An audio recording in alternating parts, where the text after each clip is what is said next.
This session is being recorded, and this is Sir Siba Rahman, your IELTS expert. And in today's session, we are studying Book 11, Test 3, Passage 1. आज की class में आपको मजा आने वाला है। पहले पैसेज में और दूसरे पैसेज में मैं फ्यूज उड़ाऊंगा, होगा वो पैसेज 1 ही, और आप देखिएगा पैसेज 1 किस तरह से फ्यूज उड़ा देता है कभी कभार। सबसे पहला काम, आपको नहीं पता आपको नहीं पता आपको नहीं पता कि जवाब आपको कहां से मिलने वाले, लेकिन क्योंकि यहां पर जो सवाल है, देखो हर सवाल को सॉल्व करने की टेक्निक्स होती है।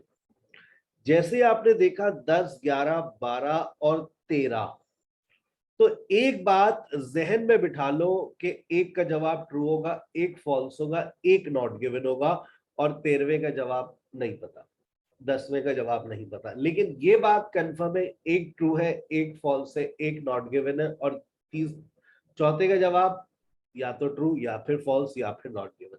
ये बात जहन में बिठा लो, ठीक है ना। अच्छा, अब अगर 10वें और 11वें का जवाब दोनों का ट्रू हो गया और 12वें का फॉल्स हो गया, तो 13वें का जवाब खुद ब खुद निकल कर आ जाएगा आपके पास, ठीक है। So keep it in your mind, these are some techniques. अच्छा, अब सबसे इंपॉर्टेंट बात, जरूरी नहीं है कि आपको 1 से ही मिले। जैसे कल का सेशन अगर आपने देखा हो, मैंने नंबर 8 से मैं जाता हूं वापस, ये वाला जो हमने स्टार्ट किया था, आपको जवाब 1 से 1 का पहले मिला था? नहीं, 1 का हमें बाद में मिला था। पहले हमें कौन सा मिला था? 8, 9, फिर हमें 1 मिला था, फिर 2 मिला था, फिर हमें 10, 11, 12, 13 मिले, और उसके बाद हम 3, 4, 5, 6, 7। So this is very important. Academic writing के अंदर जब एकेडमिक स्टूडेंट्स अपनी राइटिंग रीडिंग सेशंस को अटेंड करें, तो सबसे पहले एक काम कर लें, और वो मैं हमेशा क्या कहता हूँ, वो कहता हूँ कि मैं भाई आंसर ट्रैकिंग कर लें। आंसर को ट्रैक कर ले, आंसर ट्रैकिंग। लेकिन ये वाला सवाल ही इतना हलवा है कि आप कहेंगे सर इसमें आंसर ट्रैकिंग की जरूरत नहीं है, हमारी आंखें देख रही है कि अराउंड 3000 BC। सर ये हमें मिल गया है, इधर इधर 3000 BC। जब आपको एक चीज मिल गई है, आपको स्कैनिंग करनी है। अब यहां देखें लिखा हुआ है वाइफ्स, यहां लिखा हुआ है वाइफ्स। कौन सी टेक्निक अप्लाई कर रहे हैं, कौन सा टूल अप्लाई करेंगे? स्कैनिंग। स्कैनिंग का टूल अप्लाई करना है आपको। जब भी आपके पास फिल इन द ब्लैंक्स आए, आप कौन सा टूल अप्लाई करेंगे? Scanning. You don't need to read thoroughly. Time note कीजिए, 10:11। आपके पास पेपर में 20 मिनट होते हैं, लेकिन आपको ये पैसेज कोशिश करनी है 16 मिनट में आप इसको सॉल्व कर ले। That's gonna be your success, right. उसके बाद सबसे पहली बात, आप देखिए वाइफ्स का वर्ड नजर आ रहा है आपको, कहता है, और उसके बाद देखिए यहां लिखा हुआ है फेल, एम्प्रेस वाइफ्स। अब यहां पर मैंने देखा on the account of discovered self warm responsible wife, she collected said have a rest. It just so happened she was sipping some tea, had collected, landed fell। Paper के अंदर ऐसे ही चलते हुए जाना है, आप इसको जितना गंदा कर सकते हैं पेपर में कर दीजिएगा। यहाँ लिखा है फेल, आपका जवाब मुझे चैट में आ जाना चाहिए। लैंडेड लिखा हुआ है in the hot T. She was sipping some tea. One of the dash she had collected landed in hot tea. यानी कि वो जो कौन था, वो कहाँ जाके गिरा? उसकी चाय में। इन्वेंटेड आ। अब इन्वेंटेड याद रखो, मैंने हमेशा बताया है कि जो इससे पहले है और जो इसके बाद में है, डिट्टो एज इट इज लिखकर नहीं देगा। अब देखो कोई ऐसा वर्ड हो जो तुम्हें इन्वेंटेड की मीनिंग्स दे दे, कोई ऐसा वर्ड जो आपको इन्वेंटेड की मीनिंग्स दे दे, आपकी नजरों में आ रहा हो। आ गया? आ गया होगा लाजमी तौर पर। देखें, found that she could wind this thread around her fingers. Subsequently, she persuaded her husband to allow her to silkworm groove Bilberry. She also devised. Devised is equal to invented. ये वोकैबुलरी लिखते रहा करो, जो तुम लोग लिखते नहीं हो ना, मुझे अच्छा नहीं लगता। कुल कुल बच्चों के मैसेजेस आए थे, सर हम लिख रहे हैं, सो आई अप्रिशिएट इट। ठीक है, लिखे लिखे। अब उसने क्या इन्वेंटेड किया? इन्वेंटेड लिखा है आई स्पेशल रील, ऊपर एक वर्ड लिखने की इजाजत है, तो जवाब क्या लिखोगे? वेरी गुड, जबरदस्त जवाब आ रहे मेरे पास। इन्वेंटेड अ रील, अभी भी जवाब लिखने पे है, अपने पास पेन नहीं चला रहे। Invented is equal to devised, I special reel, and your answer is reel. फिर दिखा हुआ है only dash were allowed to produce silk. अब थोड़ा सा स्मार्ट रीडिंग करो। Produce produce produce produce only. Produce is what? कहते हैं originally silk worm farming, that's production, was restricted to dash.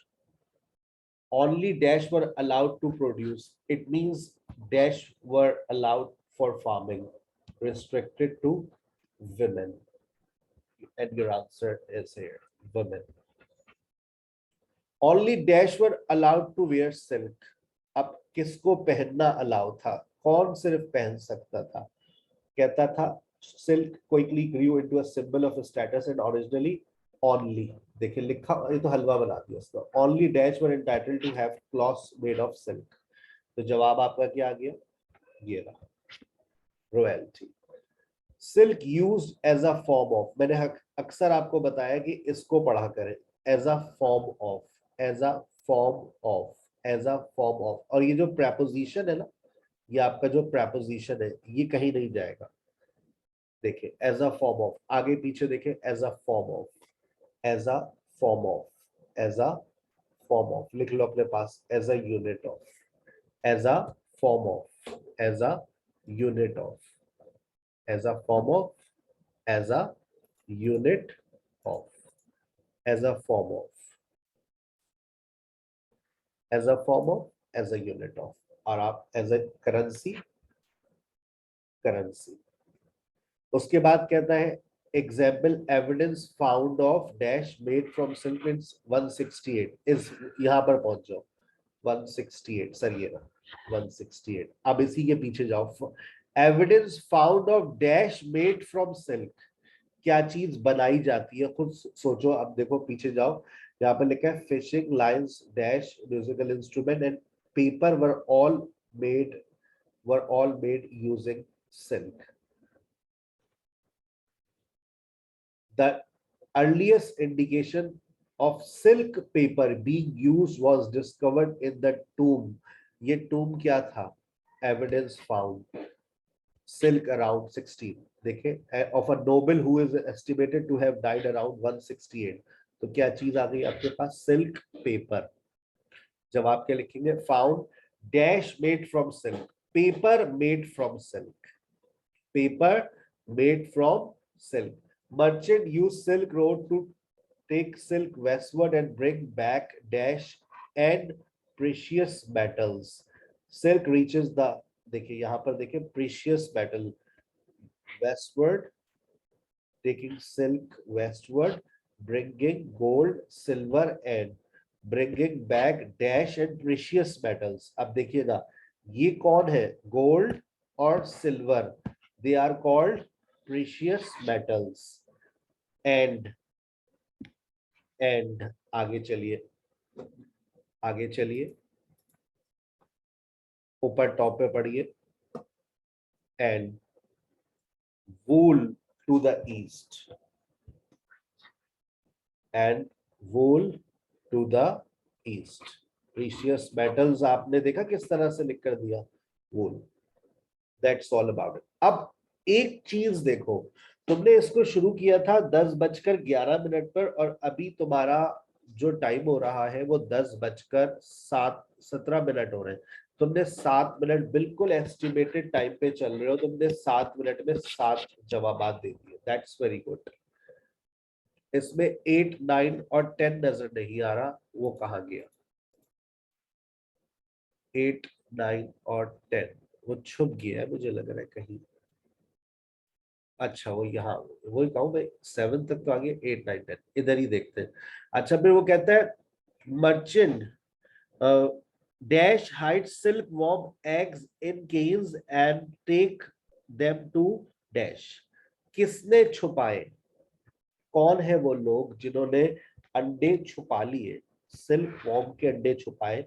कौन है वो? जरा तलाश कीजिए, अंडे तलाश कर रहे हैं। ठीक है ना? 550 पर जाइए। 550 अगले पेज पे जाते हैं हम अगले पेज पे गए, 550 पे देखिएगा। 550, 550, 550, 550। अच्छा, 550 में तलाश कर रहा था, एक नजर मेरी पड़ गई गोल्ड पर। कहां पड़ गई? गोल्ड पर।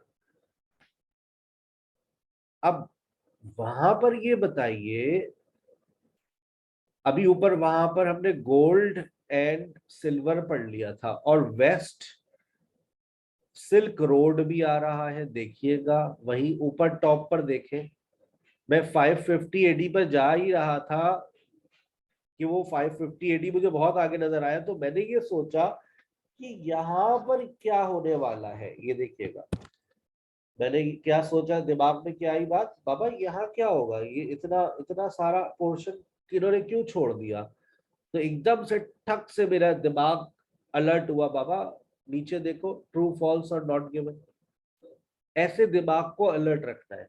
अब ट्रू फॉल्स और नॉट गिवन क्या कहते हैं? कहते हैं gold was the most valuable material transported along the silk road. पढ़िए आगे। अब जब भी ट्रू फॉल्स आ जाए, जब भी ट्रू फॉल्स आ जाए, तो याद रखिएगा, you need to read thoroughly. पढ़े। It was named the silk road after its most precious commodity, which was considered to be worth more than gold. कौन सी commodity थी वो? It was named the Silk Road after its most precious commodity, which was considered to be worth more than gold. और ये कह रहे हैं gold was the most valuable material transported along the Silk Road. जल्दी से chat में जवाब आ जाने चाहिए।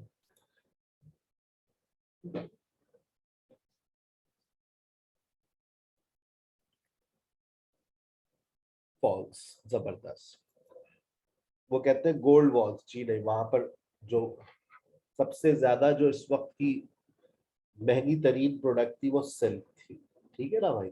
तो आपका जवाब हो गया फॉल्स।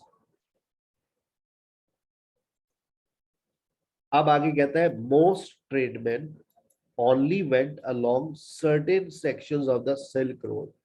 ये अपनी मिसाल एक स्टेटमेंट आया है, लेकिन बहुत ही खूबसूरत है। जब आप इसको देखेंगे और पढ़ेंगे तो समझ आ गया अगर आपको, जबरदस्त। क्या लिखा हुआ है? Most treatments. जरा गौर से समझना कि किस तरह से पेपर में ऑपोजिट मीनिंग्स को यूज किया जाता है। Only when certain sections of the silk road. ठीक है, अब जरा देखो, पढ़ो आगे। द सिल्क रोड ब्ला ब्ला ब्ला ब्ला ब्ला ब्ला ब्ला ब्ला ब्ला ब्ला ब्ला ब्ला ब्ला। मुझे क्या चाहिए? ट्रेड्समैन। ट्रेड्समैन किसे कहते हैं? मर्चेंट्स को। यहां लिखा हुआ है फ्यू मर्चेंट्स। फिर लिखा हुआ है वेंट, इसका मतलब ट्रेवल्ड। यहां लिखा हुआ है द एंटायर, यहां लिखा हुआ है entire route. Goods were handled mostly by a series of middleman. पहले जवाब दो, इस बात को पढ़ के जवाब दो, ट्रू और फॉल्स।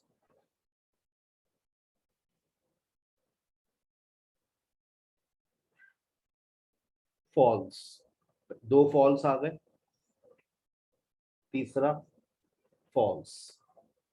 क्लास के ज़हीन बच्चे फॉल्स बोल रहे हैं और एक बच्ची जिसका आज पहला दिन उसने ट्रू बोला है। बाकी लोग शहादतें दे, ट्रू फॉल्स लिखे, जो समझ आ रहा है एकदम से, जो समझ आया वो लिखो जवाब, सोचो नहीं, जो तुम्हें समझ आया वो लिखो। हाशिम को समझ आया ट्रू, 2 ट्रू 3 फॉल्स, बाकी लोग पता नहीं सो रहे हैं। फॉल्स 4 फॉल्स हो गए, 2 ट्रू, मेजॉरिटी फॉल्स है। एक और फॉल्स आ गया, मेजॉरिटी के साथ जाएंगे आप माइनॉरिटी के साथ जाएंगे, और हमारे पाकिस्तान की मेजॉरिटी अंग्रेजी के मामले में हमेशा डेफर होती है, याद रखिएगा। चले, याद रखिएगा इस बात को। देखो, अब मैंने कहा कि यहां पर ऑपोजिट मीनिंग को यूज किया गया है, लिखा हुआ है most tradesmen only when certain sections, यानी कि जो ज्यादातर ट्रेड्समैन थे, ज्यादातर जो मर्चेंट्स थे, वो कुछ रास्तों पर ही गए सिल्क रोड के। यानी कि अगर मैं इस बात को ऑपोजिट में बात करूं तो बहुत कम ऐसे थे, बहुत कम ऐसे थे जो सारे रास्तों पे गए। आ गई बात समझ? तो यहां इन्होंने मोस्ट की जगह पर फ्यू का वर्ड इस्तेमाल किया, that's the opposite, that's the opposite, ठीक है। और जो सर्टेन सेक्शन है उसको उन्होंने एंटायर रूट, ये दैट्स अनदर ऑपोजिट मीनिंग। आई बात समझ किस तरह से ये ऑपोजिट मीनिंग्स इस्तेमाल करते हैं, और ये बड़ा खूबसूरत है ये, दैट्स ट्रू। और बच्चे पेपर में लिखकर आते हैं ये कंफर्म फॉल्स, जबकि ये that's the opposite meanings. So this is a very good point. अच्छा, उसके बाद फिर एक और आ रहा है, ये नाम देखिए, spread the practice of silk production across. अब पेपर में ये सिचुएशन आपके लिए बहुत मुश्किल हो गई है, क्यों? एक नॉट गिवन है और एक ट्रू है। मैं देखो टाइम सेविंग टेक्निक्स बता रहा हूं, तुमने पहला फॉल्स लगा दिया, दूसरा ट्रू लगा दिया, रुक जाओ, अब तुम्हारे 2 जवाब में से एक नॉट गिवन है जो तुम्हें नहीं मिलेगा और तुम उसको ढूंढते ही रहोगे।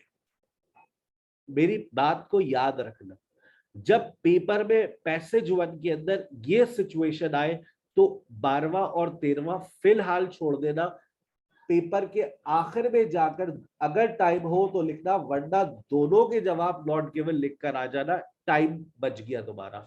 तुम्हें 1 नंबर मिल गया, किस्मत अच्छी हुई तो 2 भी मिल जाएगा, लेकिन एक कंफर्म है, 2 में से एक कंफर्म है। क्यों? पेपर में एक फॉल्स होता है, एक ट्रू होता है, एक नॉट गिवन होता है, लाजमी तौर पर, ठीक है। यहां पर आप देख ले, आपके पास एक, अभी आपने फॉल्स लगा दिया, एक ट्रू लगा दिया, इसका मतलब है एक नॉट गिवन है। अगर आप इस स्टेटमेंट को पढ़ लीजिए, अगर तो आपकी किस्मत अच्छी हो तो आपको टकरा जाएगा। यहां पर कहता है dash spread the practice of silk production across the waste.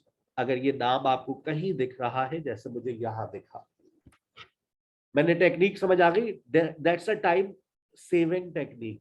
Paper में आपका वक्त जाया हो जाता है इसी चक्कर के अंदर कि आप 12 और 13 को ढूंढते रहेंगे, 12 और 13 में एक नॉट गिवन है, आप उसको भी ढूंढ रहे होंगे, और ढूंढते ढूंढते ढूंढते ढूंढते जो पैसेज आप कर सकते थे 15 मिनट में, वो आपने 20 मिनट में निपटाया। तो बेहतर ये था, एक नंबर गवा दो, 13 में से 12 ले लो, बहुत बड़ी बात है। 40 में से तुम्हारे 37 आ जाएंगे, 8.5, 8 बैंड्स ले लिए तुमने, ठीक है ना। लेकिन इस चक्कर में तुम अपने 5 मिनट मत गवाना। मेरी बातों को जहन में रखना कि देखो हर सवाल की टेक्निक होती है, वही मैं बार बार समझाता हूँ कि देखो ये सिचुएशन में तुम्हें क्या करना है।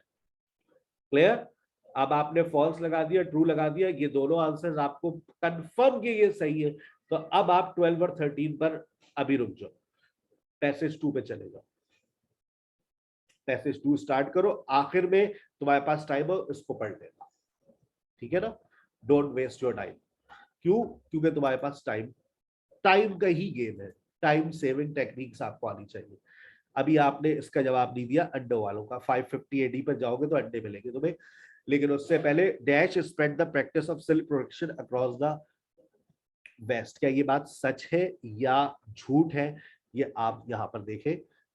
Dash empire which ruled over dash reign from dash North Africa period according to other legend monks working for the dash smuggled silk worm eggs, अंडे मिल गए। किसने स्मगल्ड किए? स्मगल्ड का मतलब क्या होता है? तुम अपने सूटकेस में चर्च रख के ले जाओ, तो ऐसा किसने किया? Monks working for the dash emperor smuggled. तो यहां कौन काम कर रही थी? कौन है ये लोग? ये जो लोग काम कर रहे थे ये ले गए। ठीक है भाई। और उसके बाद आपके पास एक आखिर में लिखा है 20th सेंचुरी। 20th सेंचुरी का वर्ड आपको कहां नजर आ रहा है? Dash and other man made fibres cause decline in silk production. 20th century का मतलब देखो, याद रखो, 20th सेंचुरी का मतलब होता है ये, आप नजर आ रहा है आपको 1970। दैट्स, अब यहां पर कहीं पर तुम्हें डिक्लाइन का वर्ड नजर आ रहा है और मैन मेड फाइबर का तुम्हें नजर आ रहा है? जी सर, ये मैन मेड फाइबर भी दिख गया और 20th सेंचुरी भी दिख गया। तो ये मैन मेड फाइबर, अब वहीं पर वो कहते हैं man made fibre such as, और उसने लिख कर ही दे दिया, तुम्हें हलवा बना दिया है।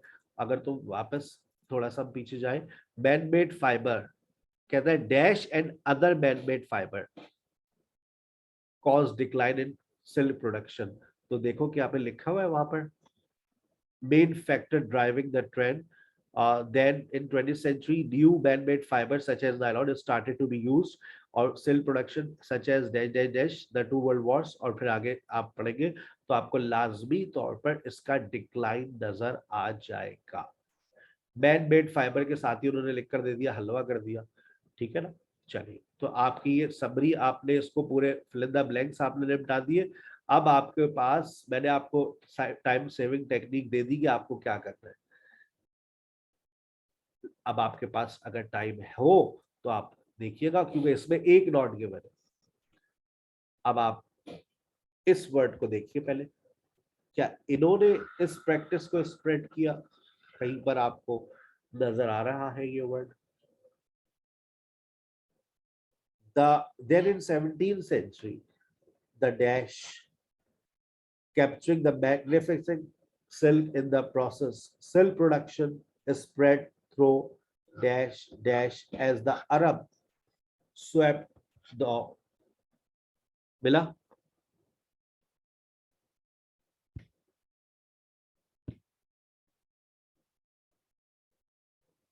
क्या इन्होंने इस प्रैक्टिस को स्प्रेड किया था? देखिए, the dash were as secretive as the Chinese. However, and for many centuries, the weaving trade was imperial monopoly. और ये monopoly किसके पास थी? Then in the 17th century, the Arabs conquered dash, capturing the magnificent skills in the process of silk production. Arabs conquered dash, capturing, ये तो नहीं है, ये तो नहीं है, दो, और फिर उन्होंने कहां पर स्प्रेड कर दिया इसको? Africa dash dash as the Europe Arab swept through these land. तो इन्होंने तो ऐसा नहीं किया, स्प्रेड द प्रैक्टिस किसने किया? जैसी अरब ने कॉन्कर किया। तो ये जवाब आपको मिल गया, दैट्स फॉल्स। खुशकिस्मत है आपको कि आपको ये मिल गया। तो अगर ये नहीं मिलता तो कंफर्म आप अब ये इसको ढूंढने की जरूरत ही नहीं है, क्योंकि नॉट गिवन होता ही नहीं है। 10 और 11 भी मिल गया। और आपने कब इसको मुकम्मल कर दिया?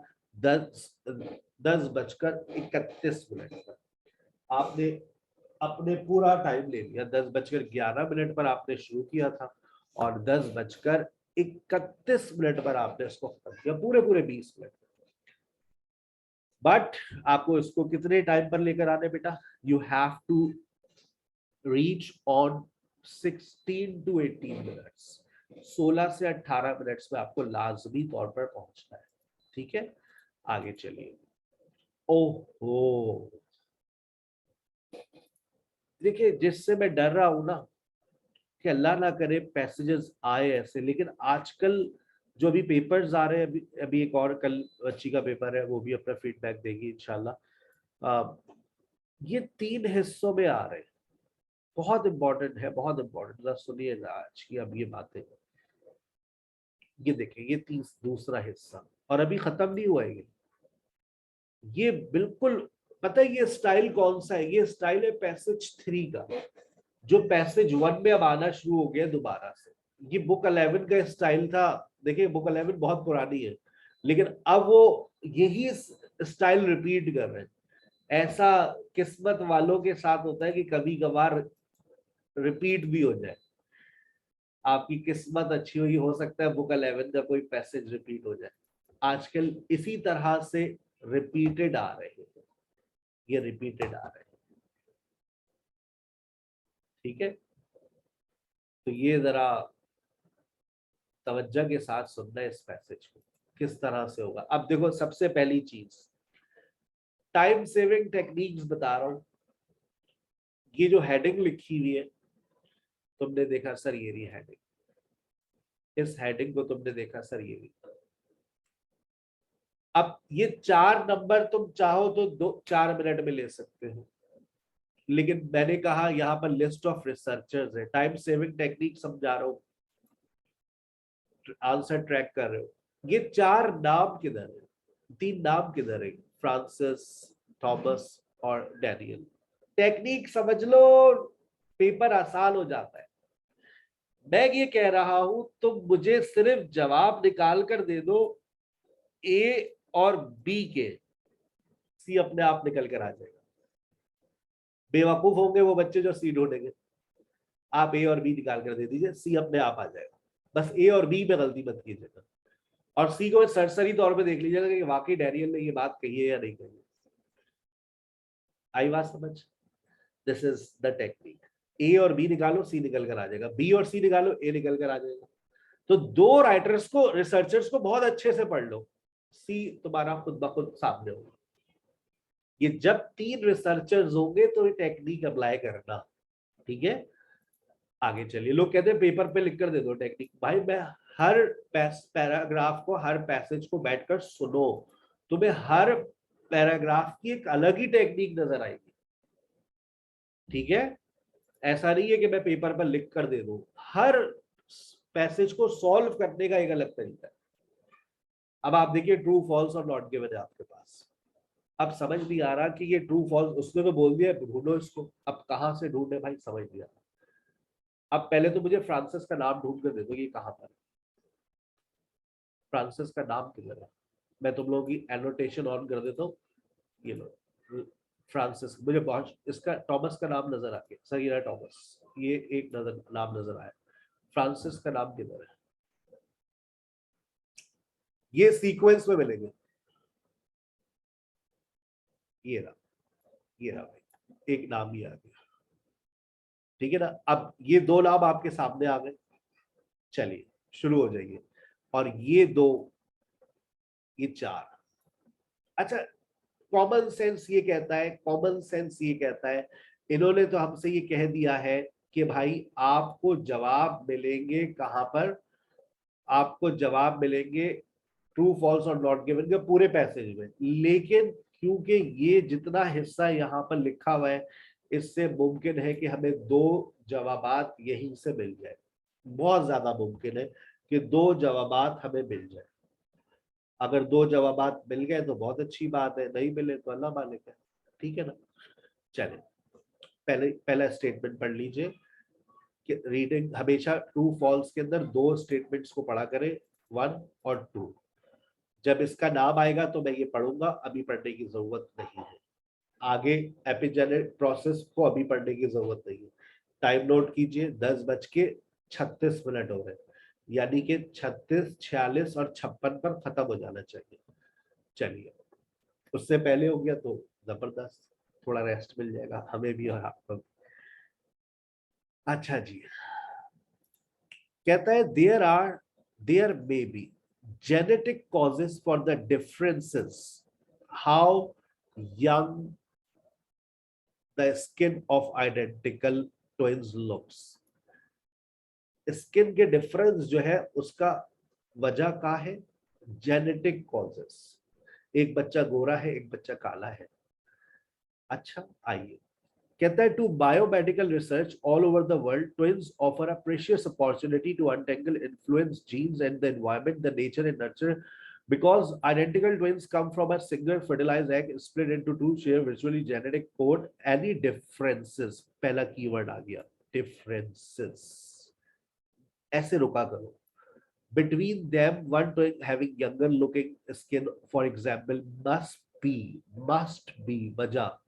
be due to environmental factors. एक बच्चे को ज्यादा धूप लगा दी और एक बच्चे को धूप कम लगाई.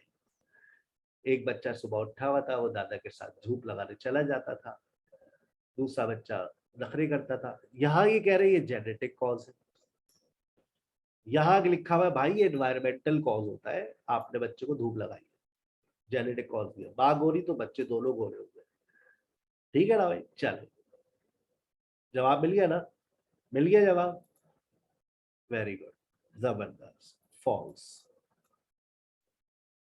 फिर वो कहता है, अब वो कह रहा है, अब देखो यहां पे भी ट्रू फॉल्स और नॉट गिवन है. एक ट्रू होगा, एक फॉल्स होगा, एक नॉट गिवन होगा, और चौथा क्या होगा नहीं पता. यहां पर देखो ये लिखा हुआ है एपिजेनेटिक प्रोसेस, यानी कि जब तुम समरी पढ़ोगे तो तुम्हें ये वहां से मिलेगा. ठीक है. Twins are at greater risk of developing certain illness than non-twins. Dash advertised in newspaper who had been separated at birth. इन्होंने एडवर्टाइज किया था न्यूज़पेपर में for twins who had been separated at birth. देखते हैं ये दो बातें मिलती है नहीं मिलती. और तीसरी, अब देखो एक बात तो मैं यहां से मिलने वाली है और एक बात तो मैं आगे मिलेगी. अब यहां पर जितनी बातें लिखी है इसमें ये देख लो क्या ये लिखा हुआ है, twins are at greater risk of developing certain illness than non-twins. Alternatively, by comparing the experiences of identical twins with those of fraternal twins who come from separated eggs and share on average half their DNA, researchers can quantify the extent of which our genes affect illness. A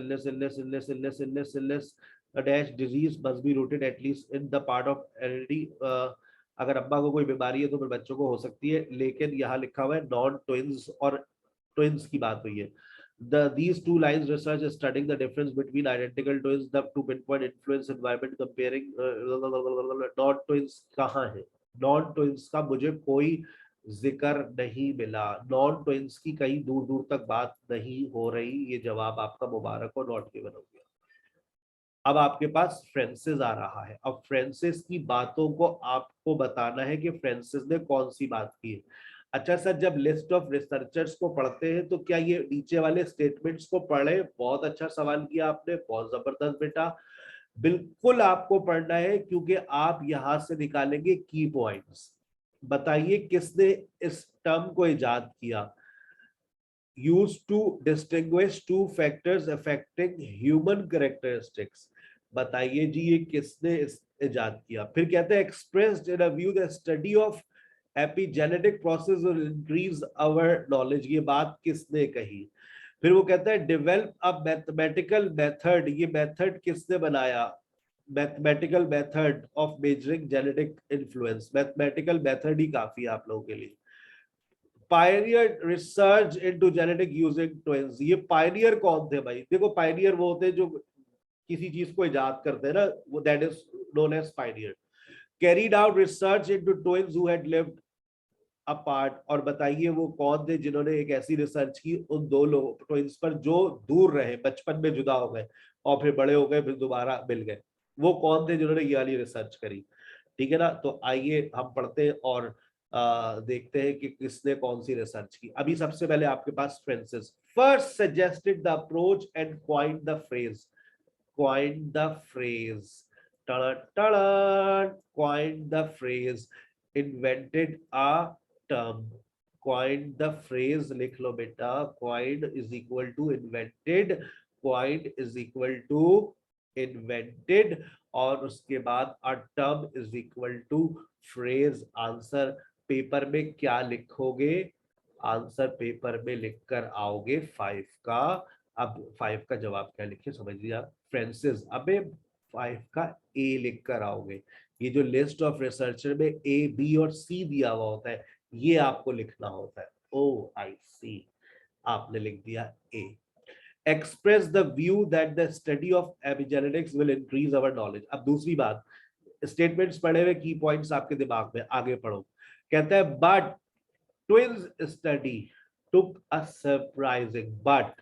अब देखो ये जो but है ना, ये बड़ा important है, ये बहुत इंपॉर्टेंट है, that's very important, that's very important. But लेकिन जो twins study took a surprising twist in 1980 with the arrival of studies, एक नई स्टडी सामने आ रही है, into identical twins who had been separated at the birth and reunited as an adults over 2 decades.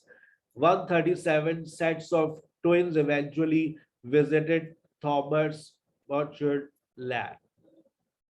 और ये कौन थे जिन्होंने ये रिसर्च पेश की? कौन सी? Identical twins who had been separated, और ये इनकी लैब में आए in what became known as study of twins reared apart. ये कौन थे भाई? अब इसका जवाब क्या लिखोगे? बी। ठीक है। और जो पायनियर थे, मैं अगर आपसे फिर एक सवाल करूं, जो पायनियर है वो कौन था?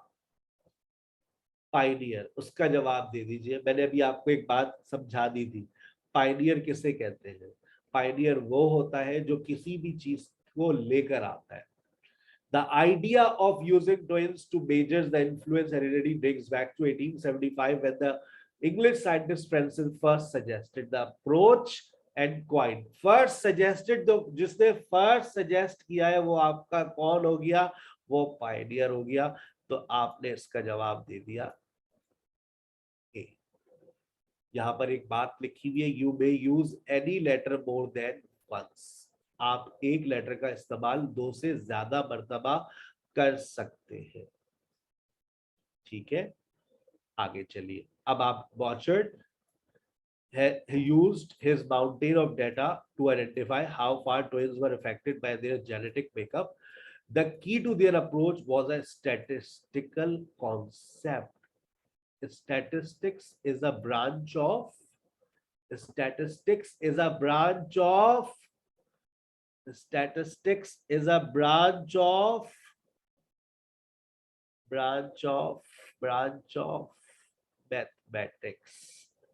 दे दे जवाब, ये लीजिए, मुबारक हो।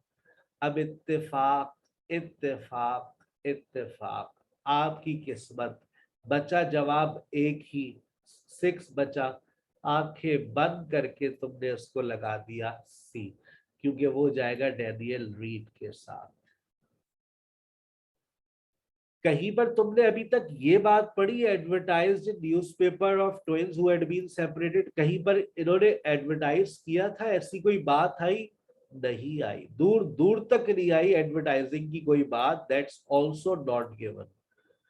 पर ऐसे पढ़ा करो, मैंने आपसे कहा था इन 2 रिसर्चर्स को बहुत थॉरोली पढ़ना। जब तुमने इसको बहुत थॉरोली पढ़ा है तो तुमने कहा नहीं सर एडवर्टाइजिंग की कोई बात नहीं आई इन न्यूज़पेपर। नहीं सर, 2 नॉट गिवन हो गए, तो चौथे का जवाब आंखें बंद कर क्या दे दोगे? ट्रू। टाइम सेविंग टेक्निक समझ रहे हैं आप? आपने यहां पर भी टाइम सेव किया, इसका आंखें बंद करके ट्रू दे दिया, और इसका जवाब आपने दे दिया सी। आपने लगा दिया एकदम से छक्का, और आपके 1 से लेकर 9 तक आपने सॉल्व किया, और अब आप आ गए अपनी समरी पर। Fill in the blanks. जो सवाल आपका निपटना था 56 पर 46 पर आपके हाथ में आ गया। 10 मिनट में आपने 9 निपटा दिए। टेक्निक्स का गेम था, टेक्निक्स का मैंने आपको समझाई। पेपर को टेक्निक बेस लेकर चल रहे हैं। अंग्रेजी आना एक अलग बात है, ठीक है, मैं कहता हूँ अंग्रेजी आनी चाहिए आइल्स के लिए, क्योंकि आपकी स्पीकिंग और राइटिंग में वो आपके अंदर का इंसान निकाल लेते हैं बाहर। मैं रीडिंग और लिसनिंग में बचा लूंगा, लेकिन भाई राइटिंग में और स्पीकिंग में कौन बचाएगा? तुम लोग, कोई भी नहीं बचाएगा। अब देखिए यहाँ लिखा हुआ है एंड, ये तो आप हलवा हो जाएगा ये आपके लिए। ये दीजिए, ये लिखा हुआ है process dash influence activity of our genes. नीचे आपको वर्ड्स भी दिए हुए, डैश इन्फ्लुएंस। अच्छा ये देखो टेक्निक समझना, यहाँ इन्फ्लुएंस लिखा हुआ है, इसका मतलब है जो भी वर्ड आएगा वो प्लूरल में होगा। अगर एनवायरमेंट आता, नेचर आता, कोड आता, बिहेवियर आता तो इन्फ्लुएंसेस हो जाता। टेक्निक, दोबारा टेक्निक दे रहा हूं, इन्फ्लुएंसेस लिखा होता तो मैं नेचर, मैं इन्वायरमेंट और कोड और बिहेवियर में से लाता। मेरे दो जवाब तो ऑटोमेटिकली मैंने एलिमिनेट कर दिए। अब बचा बाबू ऑर्गन्स और केमिकल्स। थोड़ा सा पढ़ लीजिए। Epigenetic process are chemicals reaction. In epigenetic process dash influence the activity of our genes. आ गई बात, आपको वर्ड भी मिल गया। आगे और आगे अगर पढ़ना चाहे तो आप पढ़ लीजिए।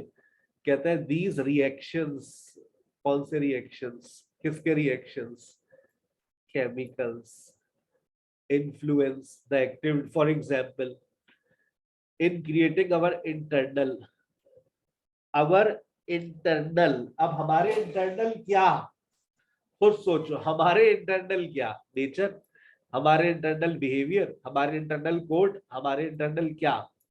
वहां पर आओ, कहता है स्ट्रेंथन और weaken even turn to build our bones, brains and all other parts of bodies। जवाब मिल गया भाई आपको, all other parts of bodies, इसका मतलब ऐसा डन हो गया ये ऑर्गन्स। फिर उसके बाद कहता है the study of epigenetic process is uncovering in a way in which our genes can be affected by R। देखो मैंने एक टेक्निक बताई है R, डिटर्मिनर लिखा हुआ है, डिटर्मिनर को ढूंढो, शायद तुम जवाब पर पहुंच जाओ। One example is that if a pregnant rat suffers stress, the newborn rat may later show problem in its dash। अच्छा, अब तुम्हारा जवाब देखो, तुम वर्ड्स को भी मैच करो। Effect by our code, effect by our environment, effect by our behaviour. पहले मैं कहता हूं देखो रैट को ढूंढ लो, थोड़ा सा देखो, ये देखो प्रेगनेंसी का वर्ड मिल गया, रैट का वर्ड मिल गया, और यहां पर देखो एनवायरनमेंट का वर्ड भी मिल गया, और यहां देखो इम्पैक्ट का वर्ड भी मिल गया। इम्पैक्ट का मतलब क्या होता है, affected by which the environment directly impacts on genes, our genes can be affected by। Confirm हो गया जवाब सर, दैट्स environment। और one example is that if a pregnant rat suffers stress, the newly born rat may later show problem in its dash। It can cause epigenetic changes in a fetus that lead to dash problems। आपको जवाब मिल गया, problem in its dash problems behavioural, तो problem in its behaviour. अच्छा, paper में जवाब क्या लिखोगे, that's another important point. जिनके पेपर है, जिनका पेपर है, जिनका पेपर है, अब आपने इसका जवाब, ये नहीं कि आप वहां पेपर में लिख कर आ गए केमिकल्स, आपको पेपर में जवाब लिखना है डी। That's another point. अभी कुछ बच्चे गलतियां कर देते ना, तो फिर बड़ा अफसोस होता है।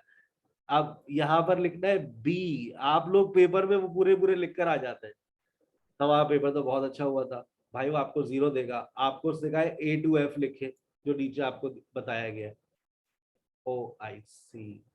इसका जवाब आपने क्या लिखा, बाय आर एनवायरमेंट, तो दैट्स ई, और दैट्स बिहेवियर, दैट्स एफ। मुबारक हो, 56 पे करना था, 51 पे कर लिया, और आपने अपने टेक्निक्स को फॉलो करते हुए आपने 16 मिनट को अचीव कर लिया। अल्लाह पाक ने फिर शुरू कर दिया। This is how you can also do by following the techniques, you can solve passage 1 with in 60 minutes. Sir कल क्या करवा रहे हैं, कल करवाएंगे पैसेज 2, क्योंकि इत्तेफाक इत्तेफाक इत्तेफाक के आपने 11 के जो अभी ये 4 टेस्ट किए, कल टेस्ट 1 टेस्ट 2, आज टेस्ट 3 टेस्ट 4, आप पैसेज 2 के लेवल के ऊपर है। तो कल हम 11 का इंशाल्लाह पैसेज 2 करेंगे और कोशिश करेंगे कल के सेशन में पैसेज 2 का टेस्ट 1, 2, 3 तीनों निपटा दें, और अगर 4 भी निपटा दिया तो फिर इनाम मिलेगा हमें। लेकिन passage 2 takes around 16 minutes, 16 to 17 minutes. Let's see. Inshallah, see you in the next session. Please join your relevant session from your WhatsApp group. अपना बहुत ख्याल रखिएगा। अस्सलाम वालेकुम व रहमतुल्लाहि व बरकातुहू।